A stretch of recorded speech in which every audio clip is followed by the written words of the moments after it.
The great brands that I've worked for continue to push into exclusivity, storytelling, and customer service.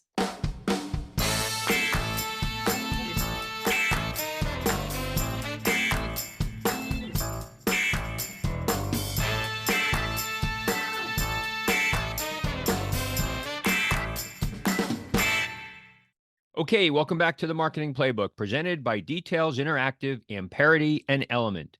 Here, you'll take away 3 game-winning marketing plays every episode to take back to your team. I'm your host, Mark Friedman, and my career has been focused on direct-to-consumer marketing, direct mail, physical retail, and digital commerce.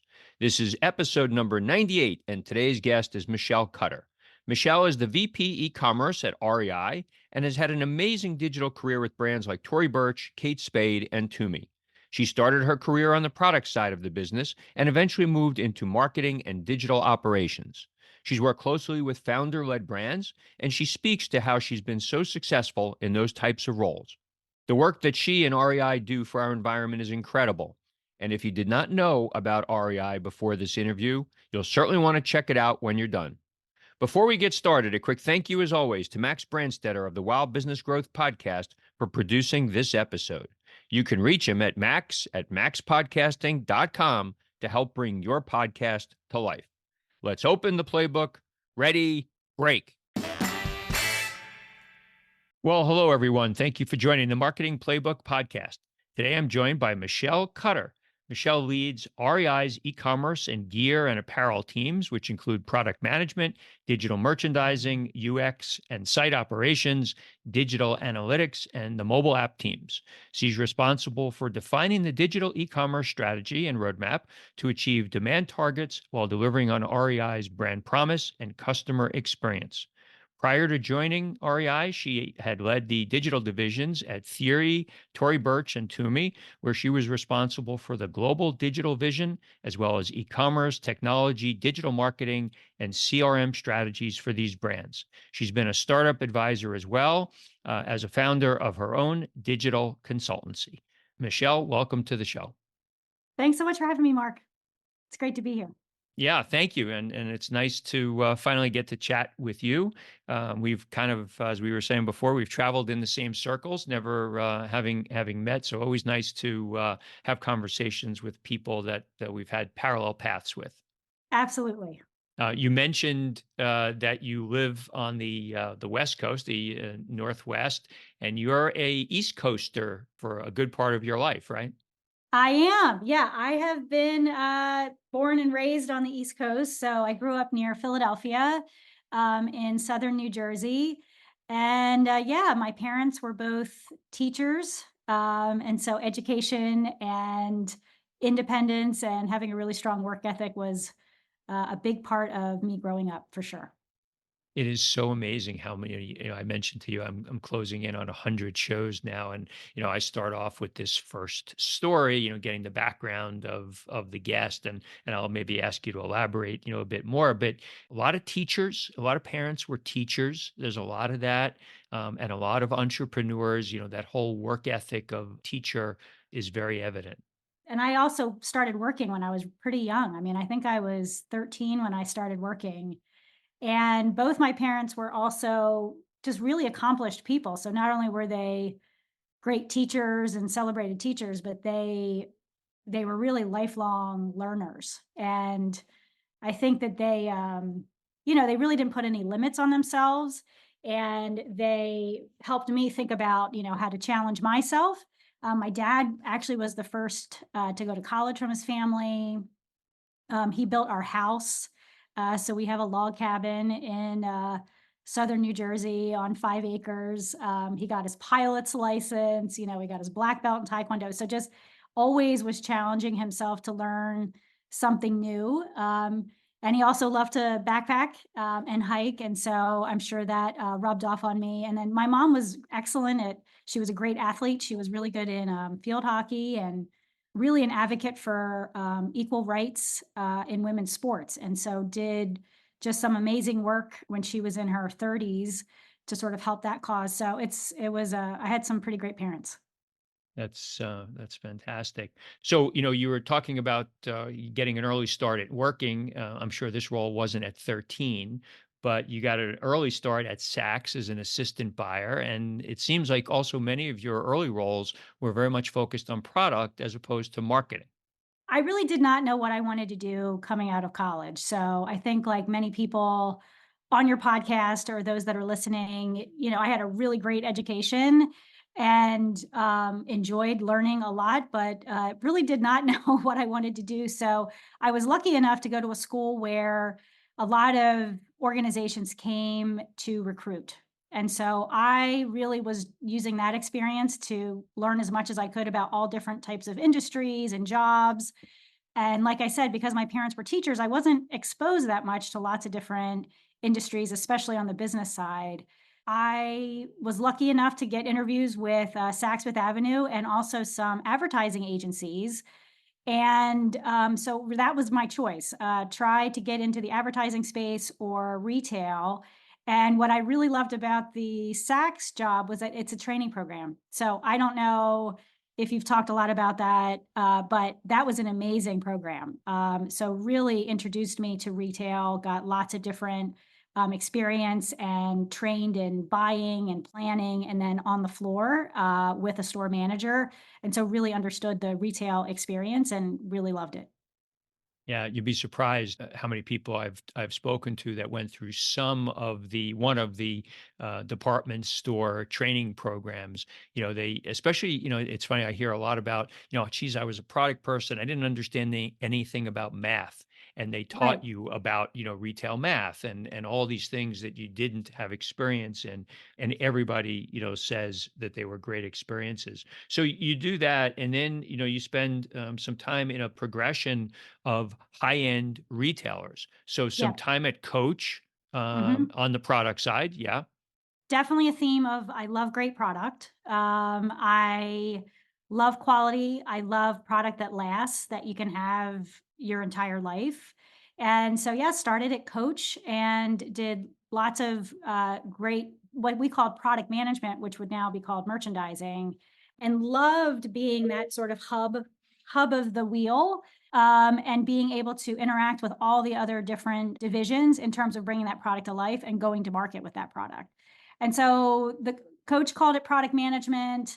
I also worked, loved brand management, loved the creative process, but really ultimately didn't know what that was called per se. Like I hadn't studied business in undergrad, so didn't really understand what that was until I went to business school at Stern and learned that it was actually called marketing. So, just love the space, love great product, have done lots of different things from a product perspective, also licensing. So how do you enter new categories? How do you expand the brand into new categories through licensing relationships? So really great experience learning about different categories and great product. So, Michelle, you spent some time at Kate Spade in the licensing, part of their business, which you referenced. How does a brand know what a customer will give them license to sell under their brand? So if I'm an apparel business, I want to become a lifestyle brand. I want to get into beauty. I want to get into home and other things. How do I know whether the customer will allow that? Yeah, that's a great question. I think when I was at Kate Spade, again, the brand was so hot at the time. I was there when Kate was there as well, and the other founders. So she had an accessories business. So as you know, she it was primarily handbags. She was also experimenting with apparel at the time, but wasn't known for apparel. She was just sort of starting that.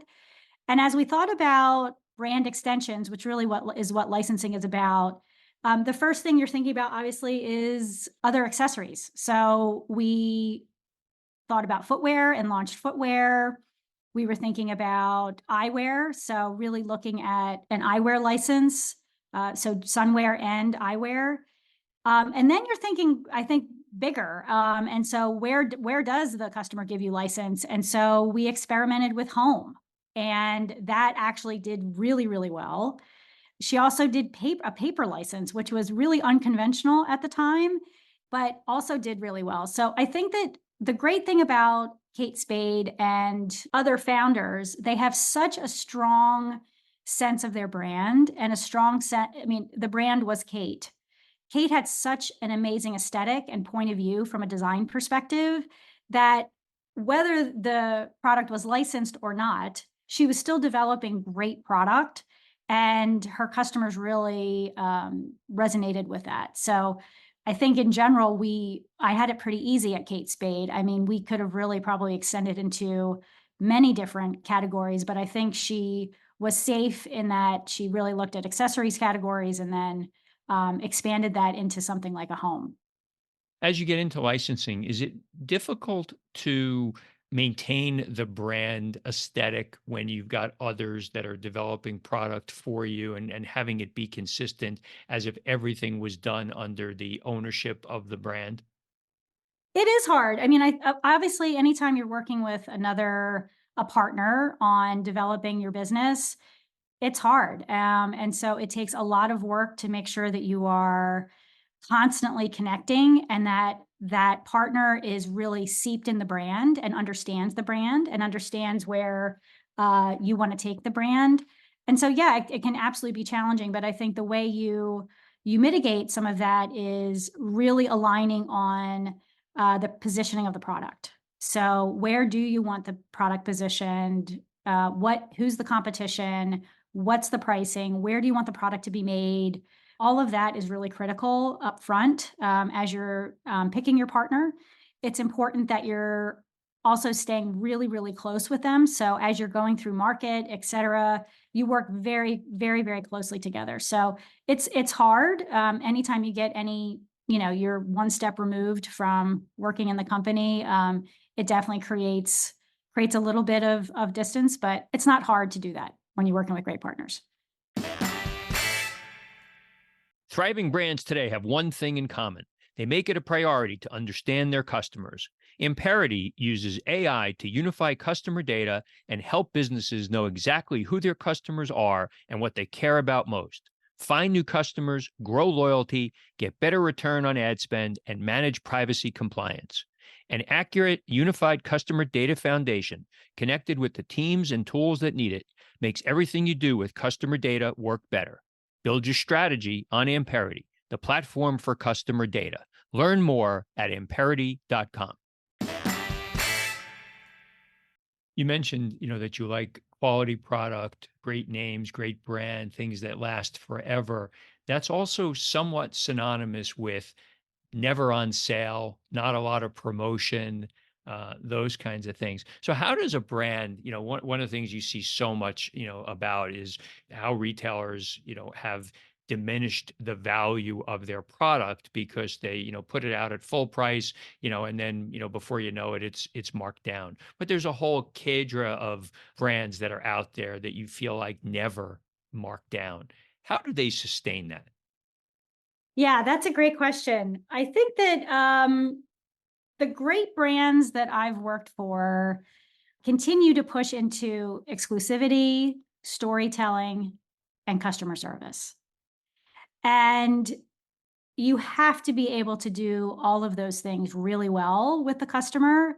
And I mean, the first thing is obviously knowing your customer. So when we talk about voice of customer and you're solving problems for your customer, thinking through that and then how do you then create the great storytelling and tell the story of the brand, really have amazing exclusive product, and then obviously have to have great customer service. And we see there's great brands doing that today. So when I think about even REI, we have great brands like Arc'teryx, Viore, Birkenstock, Hoka. Those brands are selling at full price, and they have great brand stories. They have amazing customer service, and they have exclusive product. So I think that we see that today. I do think definitely since the pandemic, and so I'm not sure what time frame you're referencing, but during the pandemic, there was so much supply chain disruption. Our inventory management and inventory management in general for the industry was really challenged. And so I think that while you have to do those three things, the operational piece of inventory management is also really critical. And so I think you have to do those things together. I would say that there aren't that many brands, Mark, that never go on sale.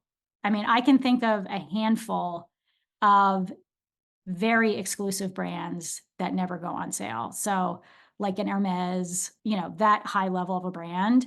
All the brands that I worked for, as exclusive as they were and as amazing as they were, did go on sale, right? So I think the vast majority of brands and companies struggle with inventory management and making sure that you're trying to get the inventory in the right place at the right time to the right customer to be able to increase your inventory turn and make sure you're being relevant to your customer. So I think everyone struggles with that.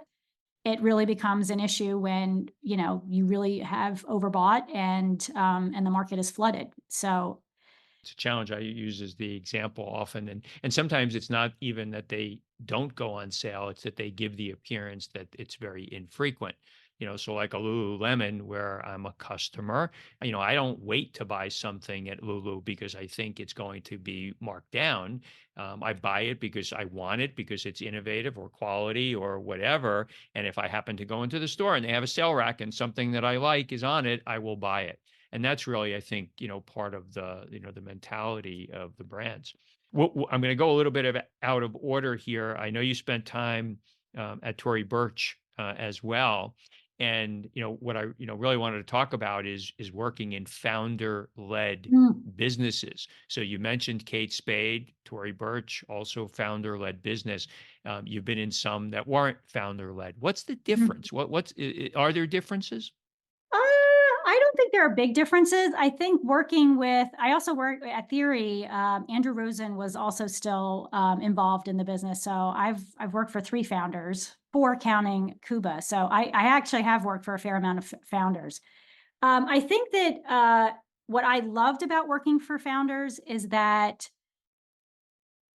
the passion for the brand really, I mean, they are the brand. It is so inspiring to be able to sit in a meeting with Tory Burch or watch Andrew Rosen merchandise the line or have Kate talk about, the handbag line and what inspires her. So it is like an amazing experience working for founders.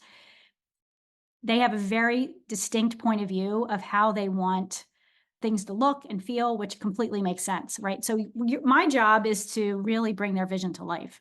So when you're working for founders, you are constantly interpreting what they're saying and being able to actually show that either on the website or wherever else. And so from a digital perspective, it's always a bit challenging when you have to make sure that you have the balance of art and science on the site. And so you, of course, are trying to storytell and make sure that you are driving the excitement about the brand, new launches, telling the brand story, and then balancing that with conversion driving opportunities. So I think that, of course, there's limited real estate and you have to make choices. And I think the way around that a lot of times for me was data. And so being able to A/B test and have really leaned on that in my career has helped have those conversations with founders and helped us test into new experiences. So something that maybe we weren't really excited about initially, our customers would tell us. So I think that really having a customer centric approach and again, being able to test and learn and be really agile in how you approach the customer experience helps working with founders. Where in which stop was the first opportunity to really drive or be the driver of an e-commerce business? Yeah, so my first experience, so I did work at a startup called Kuba, and that was really my first digital experience. And that was a big shift. Again, I'm dating myself here. That was a long time ago, but the internet was really starting to happen and e-commerce was starting to happen. And you were having a lot of people in the luxury and space or, mid-market space say, no one is going to buy this product online. It's too expensive. This is a fad and this is really not going to go anywhere. So I knew that I had to get into a digital business and learn that as quickly as possible, which again, I had a wonderful experience at Kuba. at a startup, but my real digital, like running a P&L experience was at Toomey.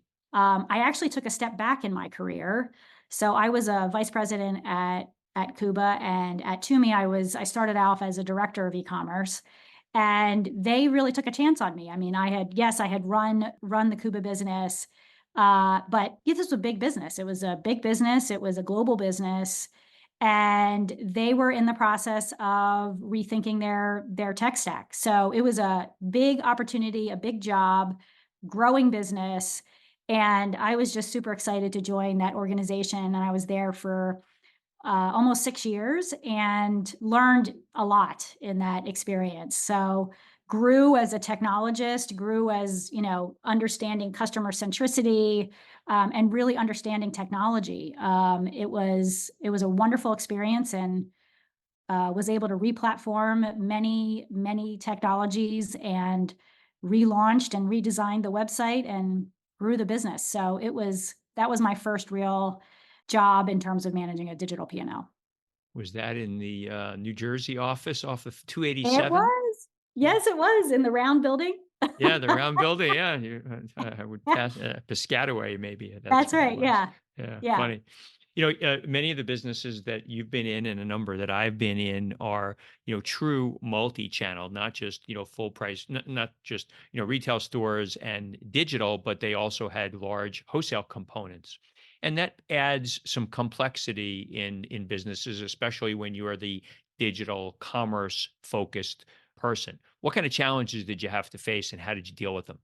Yeah, multi-channel is hard. I mean, what really helps when you're multi-channel is understanding your customers, and also working with your partners to understand their customers, and see if there is overlap. And if you are able to find that there is not so much overlap, which I would argue a lot of times is absolutely true. So in the case of Toomey, we had a lot of wholesale partners, obviously Bloomingdale's, Macy's, a lot of the I mean, we had a lot of wholesale partners, and really the business was built on that. Understanding really customer segmentation, and that actually the two of us together actually builds a better, more healthy business. And so that's how we approached wholesale. I won't say there weren't challenges. There are always challenges. And when I was at Toomey, it was really the rise of Amazon that was the big topic of conversation, consistently. And how much did you want to go into Amazon or not? That was a big topic. We ended up launching on Amazon, but in a more limited way to test and learn into that. And the business, it was a big business. So, it's really about what's your distribution strategy? What are you getting from each distribution channel? What are the financials related to that?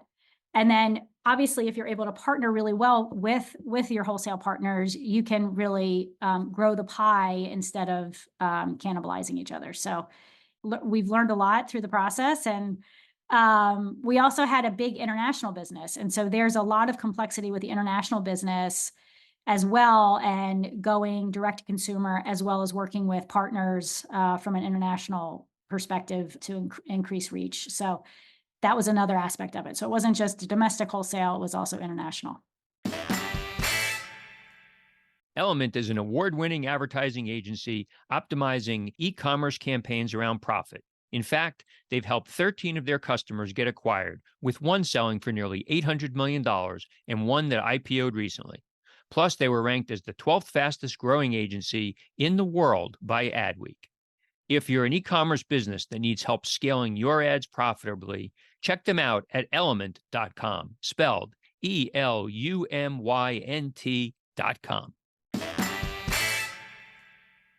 So you pick yourself up at some moment in time and you say, I'm leaving the East Coast. I'm going to go to the rainy and cloudy Pacific Northwest, and you go to work for a company called REI. And REI is a co op. Explain what that really is. It is a co-op. And for those that don't know, it stands for Recreational Equipment Inc. And we were started in 1938. And we have 23 million lifetime members. And we're the largest consumer co-op in the United States. So, our mission is really to inspire and educate and outfit people for a lifetime of outdoor adventure and stewardship. And we believe that it's the nature in the outdoors that we find our best selves. And so our purpose is really to awaken a lifelong love of the outdoors for everyone. And so when we think about a co-op, we believe that we're really a different kind of company, and we put purpose before profits, which has really been an amazing experience. And so we're able to think much more long term and really think about the long term interests of our members and the community. And so we return profits each year to the outdoor community. We do that through member rewards. We have employee profit sharing. And we also invest in nonprofits dedicated to the outdoors being more welcoming for everyone. And I think also the co-op works very hard to reduce our environmental footprint through sustainable operations, and advocate for protection of public lands. So there's so much. I mean, I could literally talk for the entire podcast about REI, but we do amazing things. It really is a different kind of company. So, for those that don't know REI, are you selling REI product? Are you selling other brands' product, or both? What do people buy at REI? We think of ourselves as an outdoor specialty retailer. So we do sell, we're like a department store, and we sell hard goods and soft goods of lots of brands. So I mentioned some of those earlier. And then we also have our own brand. So our co-op brands product, which we would think of as like a private label product, we sell that as well. So that we have apparel, we have footwear, we have tents, we have trekking pole. I mean, we have lots of product to help you get outside. It really is amazing product. I would encourage everyone to check it out. You can't have a conversation these days with somebody that does what you do and what I do without talking about AI. Mm. I just had a nice conversation with two folks that have been part of establishing something called the Retail AI Council. Are you a member? I am not a member, but I'm gonna look to probably join that because I am deep in AI as well and trying to educate myself. So no, I'm super excited about that group. I have heard about it.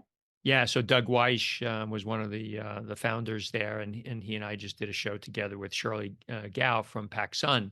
But let's talk about AI. So you're saying, geez, I want to learn a little bit about it. How are you figuring out what AI can do for your business?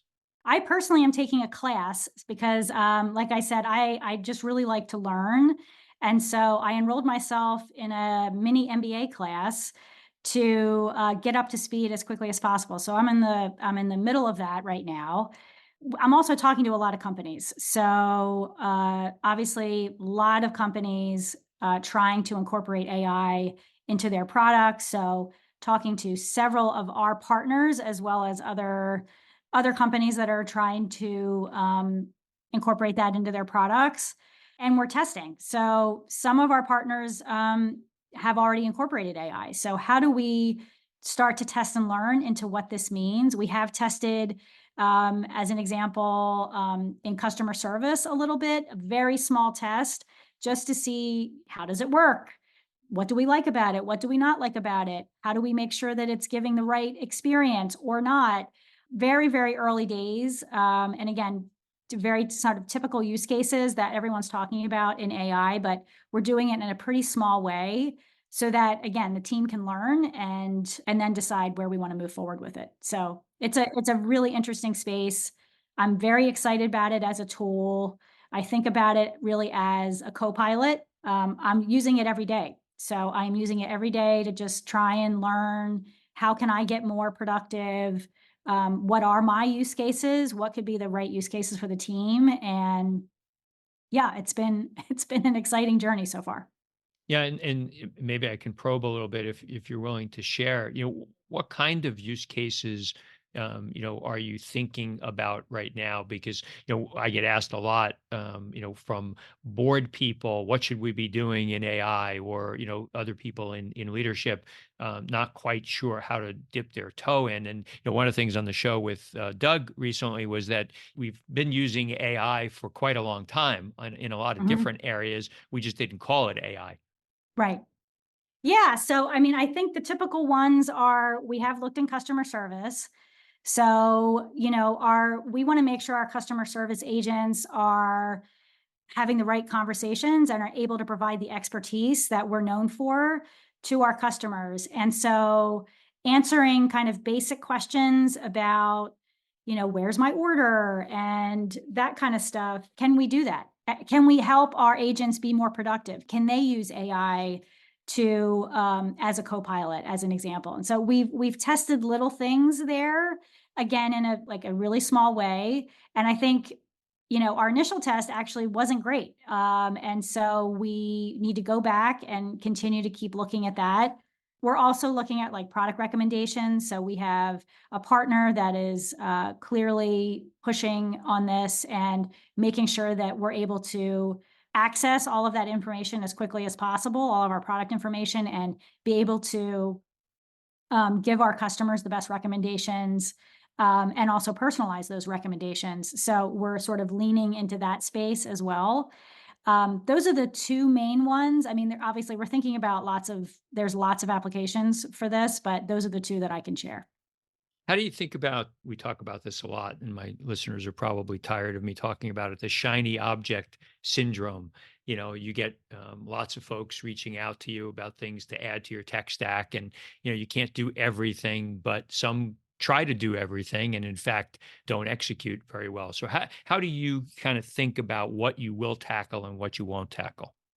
Yeah, my team has done an amazing job of coming up with a prioritization framework of what we're going to work on. And so the way we think about opportunities, to your point, the list is endless, and we do have a test and learn mentality. So yeah, you could really test and learn anything, but we really do prioritize our work. And the way we do that is we have a 3-year plan. Everything that we do has to ladder to that 3-year plan and what we're saying we want to achieve in the 3 years. And then we basically stack rank everything by contribution margin. So we are analyzing everything that we do based on contribution margin. And that includes, obviously you have to think about the capacity it's going to take to build the product or build the experience. These are all tests, right? So we don't just turn anything on directly into production. We test everything that goes on the website. And that also proves out, is the solution going to be able to give us that contribution margin lift that we were expecting? So that's how we think about it. It's really hard. Things definitely come in from the side. But the way I think about AI is I do not think AI is a shiny object. So to me, this is a step change in, it's like when the iPhone was introduced, or I was talking to somebody about this and they were laughing at me, but I, again, dating myself, when I remember when I was an analyst at Saks and we first got Excel. That was such a game changer. I mean, this is not like Excel, but I think it's just such a game changer. And I think ultimately there are going to be use cases that we never even thought of, that AI is going to be helpful to make us more productive personally and professionally. And so, but yes, you have to be very careful about kind of chasing the shiny new object. And so we're going to be really thoughtful about it. That's great. Good advice for our listeners.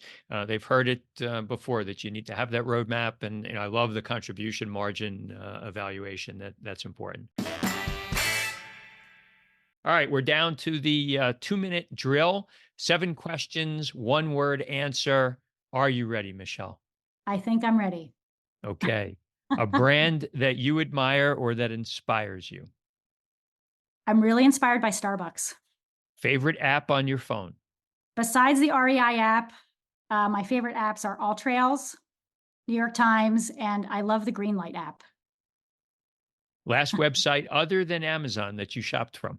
I'm sort of saying the same, but my REI.com, I actually bought my son, he had a big birthday. He turned 17, and bought him a lot of great stuff on REI.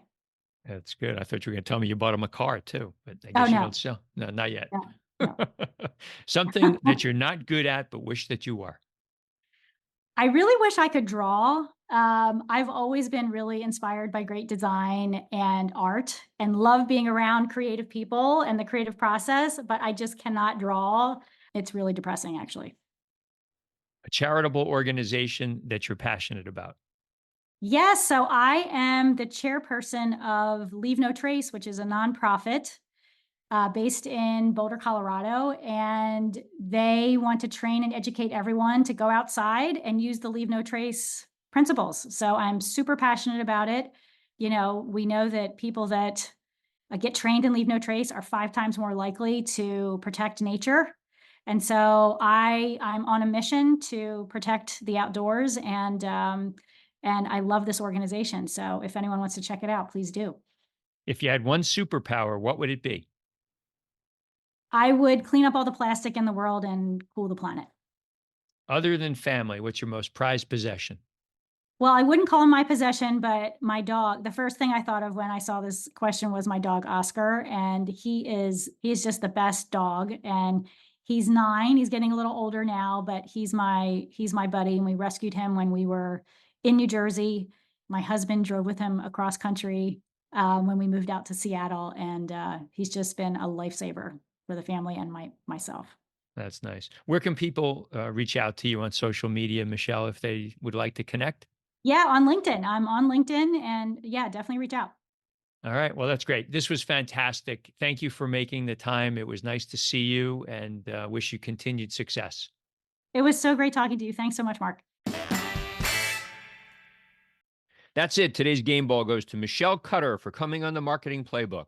To me, today's 3 game winning marketing plays were as follows. Number 1, know your customer. Michelle spoke about this related to when you know as a brand that you can sell other products beyond your core to customers. If you're an apparel brand, how do you know if they'll give you a license to sell beauty or home or other categories? Know what they want, know how they view you, and that'll indicate where to help grow your brand. Number 2, Michelle spoke about her many roles that allowed her to work directly for founders. Founders can be challenging, but if you have the opportunity to work for one, embrace it as it'll be an amazing learning experience. They bring a passion for the brand, they can be inspiring, and it gives you an opportunity to interpret what they're saying so you can best market to your customers. And number 3, that old cliche, taking one step back to take 2 steps ahead, worked out for Michelle, so don't be afraid. She described when she went to Toomey. She was leaving a VP level role, moving to a director role, but it gave her an opportunity to work for a global brand and develop her career beyond where she believed she could go in that prior role. I always tell people who ask me about possible job changes, think about where they believe they'll be better off in 3 years. If the answer is make the change, then go for it and don't worry about the lesser title. Thank you, Playbook marketers, for listening to another episode.